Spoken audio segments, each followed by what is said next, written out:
Okay, example number 1.5 में हमने first और सेकंड क्वेश्चंस कर लिया था। फर्स्ट और सेकंड क्वेश्चन करने के बाद हमारे पास क्वेश्चन नंबर थर्ड आता है।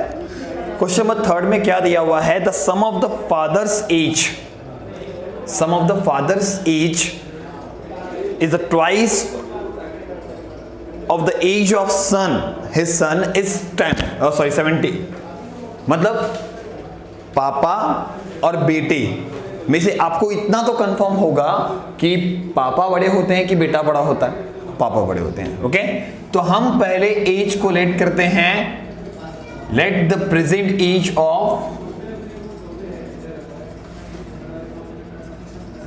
Of father and son x and y year. Then first condition, second condition. पहली कंडीशन में बोला कि अगर पापा की एज जो है वो और सन की एज का 2 टाइम्स दोनों को ऐड कर दूं तो मुझे आंसर 70 मिलता है। तो पापा की एज x है और सन की एज 2y, ऐड करने पे कितना मिलेगा? 70। ठीक है। सेकेंड कंडीशन में क्या बोला कि सन का जो एज है वो वैसे ही रहने दो, ठीक है, लेकिन पापा की एज को डबल कर दो। क्या बोला? If the double the age of father and add it to the age of his son, the sum is 95। ठीक है, तो हमने क्या कर दिया? पापा की एज को डबल कर दिया और किसके साथ ऐड कर दिया? सन की एज को। तो क्या हुआ? 95। ये आपका सेकेंड कंडीशन। दोनों इक्वेशन को साइमल्टेनियसली सॉल्व करो और x और y का आंसर निकालो। ओके, ये है आपका question number third. Question number fourth देखते हैं, ध्यान से समझना। Question number fourth, denominator of a fraction is 4 times than the twice of its numerator. The denominator become the 12 times the numerator if the both numerator and denominators are reduced by 6. Find the fraction. Find the fraction. So let numerator x, denominator y, then fraction x upon y। Numerator denominator होगा तो भी तो fraction बनेगा, ठीक है, तो fraction में x upon y लिखा। अब पहली कंडीशन क्या बोल रही है समझो। हाँ, फर्स्ट कंडीशन, पहली कंडीशन में बोला denominator of a fraction is 4 more than the twice its numerator। Denominator की जो वैल्यू है वो न्यूमरेटर से कितना है? दुगुना है, 2 टाइम्स है। और कितना अधिक है? 4। तो क्या आएगा आंसर?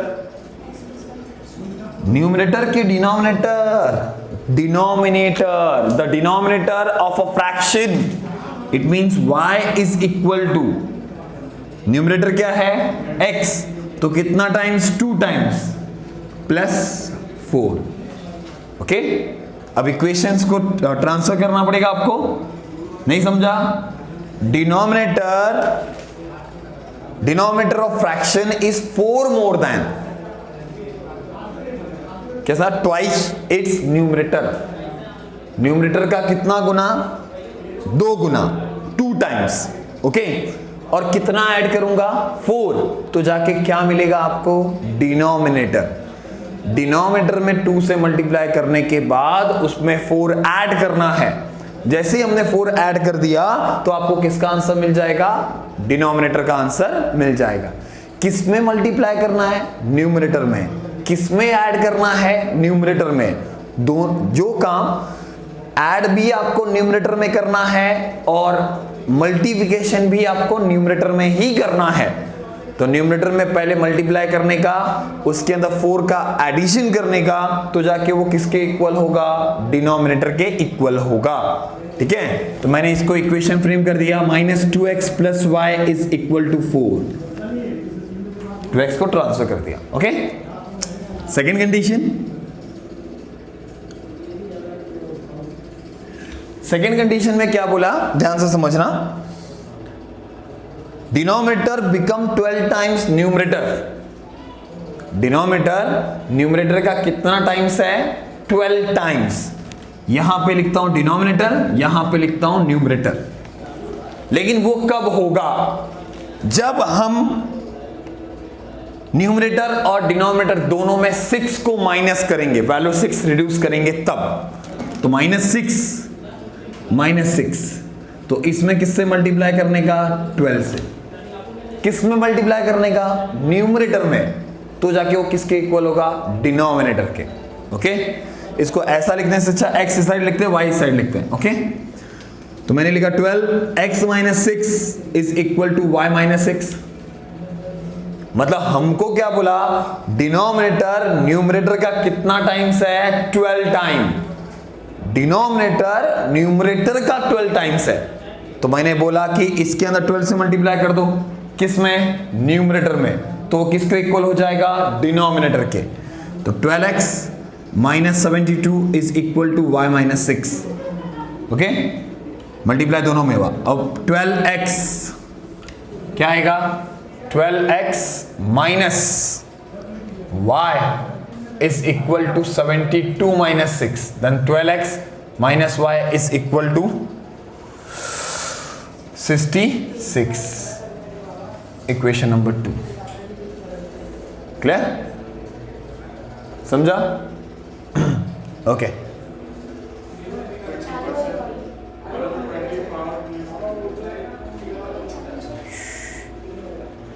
ठीक है, क्लियर हुआ इतना? ओके,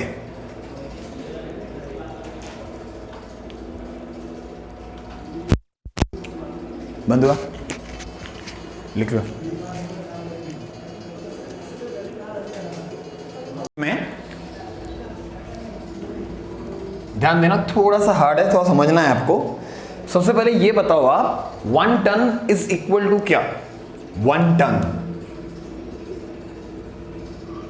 इज इक्वल टू क्या, मतलब कितना केजी होता है। 1 टन इज इक्वल टू होता है 1000 केजी। ओके, मतलब 1000 किलोग्राम। इस हिसाब से 10 ton is equal to 10,000 kilogram. ये आपको क्यों समझना, उसका रीजन बताता हूं। एक ट्रक है, वो ट्रक क्या कर रहा है, जब भी उसकी कैरिंग कैपेसिटी क्या है, 10,000 केजी है, मतलब 10 टन है।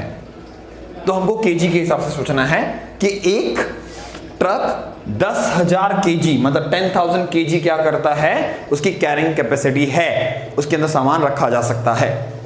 ठीक है, अब उसमें 2 टाइप के बॉक्स रखे गए, मतलब उसके अंदर कुछ सामान, एक बॉक्स में कुछ सामान रखा हुआ है, वो बॉक्स उसके अंदर क्या किया गया, कैरी किया गया, मतलब रखा गया। और जब उसे रखा गया तो एक ट्रक ने 10,000 केजी क्या किया, कैरिंग कैपेसिटी रखा। मतलब एक ट्रक ने, वैसे 2 टाइप के ट्रक है, मतलब पहले उस ट्रक में क्या किया गया, बोला two types of boxes A and B are uploaded, are the place on the track having capacity is 10 ton. When the 150 boxes of type A and 100 boxes of type B are loaded in the truck, in the truck, मतलब कितना, A type का box कितना रखा गया, 150, और B type का box कितना रखा गया, 100।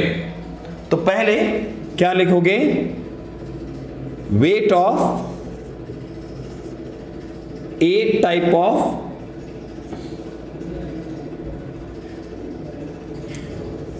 each A types of box and weight of each B type of box। इसको X, इसको Y, kg kg। First condition समझना, सेकेंड कंडीशन ध्यान से समझो। पहले ए कितने नंबर ऑफ बॉक्सेस हैं, 150, तो ये x kg ना, अगर मैंने x, एक बॉक्स का जो kg है वो x है, मतलब x kg एक बॉक्स की वैल्यू है, मतलब एक का वेट है, तो 150 का कितना होगा 150x, और 100 का कितना होगा 100y, मिला के कितना आएगा 10,000, क्योंकि ट्रक की कैपेसिटी तो 10,000 है, उतना ही लेके जाएगा ना ट्रक। सेकेंड कंडीशन समझो, ये आपका फर्स्ट इक्वेशन। सेकेंड कंडीशन में अब उसने क्या किया, नंबर ऑफ बॉक्सेस में चेंजेस किए। ए टाइप ऑफ बॉक्स कितना लिया 260 ए टाइप ऑफ बॉक्स और 40 बी टाइप ऑफ बॉक्स। 260 कौन सा, ए टाइप,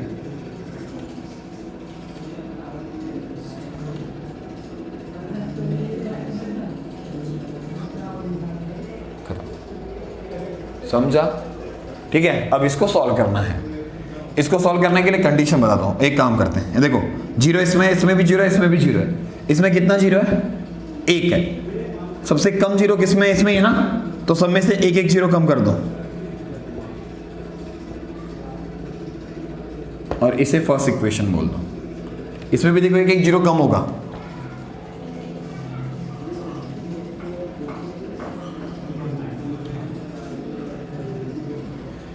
अब क्या करेंगे, इधर 10 है, इधर 4 है, in equation first multiply by 4 and equation second multiply by 10, answer मिलेगा ना, ठीक है। ये 10 से किस में मल्टीप्लाई करना है आपको, 4 से, और 4 में किससे मल्टीप्लाई करना है, 10 से, क्लियर, ठीक है, ओके। क्वेश्चन नंबर 6, थोड़ा ध्यान से, थोड़ा हार्ड है। आउट ऑफ 19 किलोमीटर, समझो कि मुझे यहां से गोरखपुर जाना है, तो हम पहले बस से जाएंगे और उसके बाद प्लेन से जाएंगे, तो किसकी स्पीड ज्यादा होगी, प्लेन की, और किसकी स्पीड कम होगी, बस की, ठीक है। तो स्पीड दिया है आपको, स्पीड ऑफ बस दिया है आपको, और स्पीड दिया है एरोप्लेन का,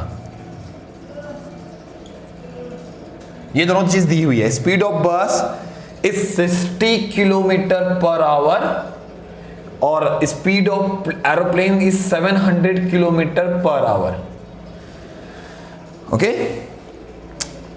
और मुझे 1900 किलोमीटर के डिस्टेंस को कवर करने के लिए 5 आवर्स लगते हैं। कितने आवर्स लगते हैं, 5 आवर्स, ठीक है।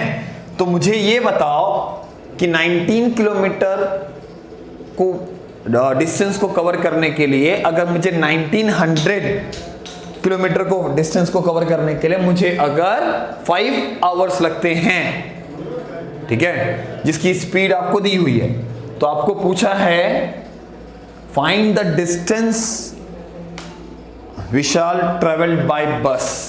विशाल ने बस से कितना डिस्टेंस कवर किया ये बताओ।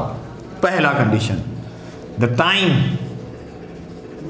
लेट किया, time taken by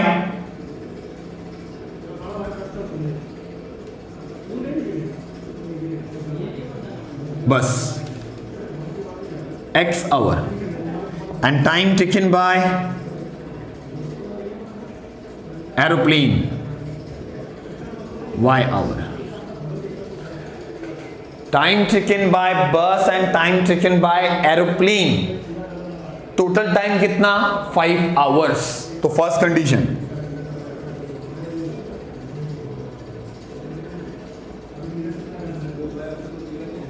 clear.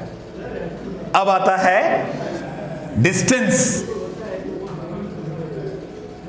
Covered by बस and distance covered by aeroplane. आपको पता है डिस्टेंस का फॉर्मूला होता है स्पीड इनटू टाइम। डिस्टेंस का फॉर्मूला क्या होता है, स्पीड इनटू टाइम। स्पीड कितना है 60, टाइम कितना है x, तो ये हुआ 60x। स्पीड कितना है एयरप्लेन का 700, और ये कितना है y, ये आया किलोमीटर, ये आया किलोमीटर। मुझे बताओ बस से मैंने कितना किलोमीटर डिस्टेंस कवर किया 60x, एरोप्लेन से कितना किया 700y, और टोटल कितना किया 1900। ठीक है, तो दोनों को ऐड कर दो।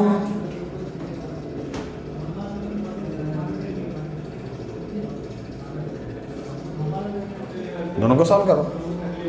ओके, 700 का मल्टीप्लाई करोगे और इसमें 1 का, इसमें या तो x को सेम करो, इसमें 60 का मल्टीप्लाई करो, इसमें 1 का, आपको आंसर मिलेगा। क्लियर हुआ? और उसके बाद आपको क्वेश्चन में क्या बोला है, द डिस्टेंस कवर्ड बाय बस। मतलब मुझे x और y का आंसर नहीं चाहिए, मुझे इसका आंसर चाहिए। तो मुझे x का आंसर निकालने के बाद आपको इस 60 इंटू x करके आंसर निकालना पड़ेगा। y का आंसर नहीं निकालने को बोला तो नहीं निकालोगे आप। ठीक है, क्लियर? ओके, चलो लिख लो। बाकी जो भी है इसके हमने 1.5 के सारे क्वेश्चंस को सॉल्व कर लिया विथ एग्जांपल। ठीक है, अब बचा है हम लोग का प्रॉब्लम सेट। प्रॉब्लम सेट में हमने कुछ क्वेश्चंस आपको बोला था घर से करके आने के लिए। अब मैं आपको जो कराऊंगा उसमें 1 और 2 क्वेश्चंस थोड़े से हार्ड है, वो करा दूंगा और उसके वर्ड प्रॉब्लम का इक्वेशन बना दूंगा। ओके, मिलते हैं हम नेक्स्ट लेक्चर में।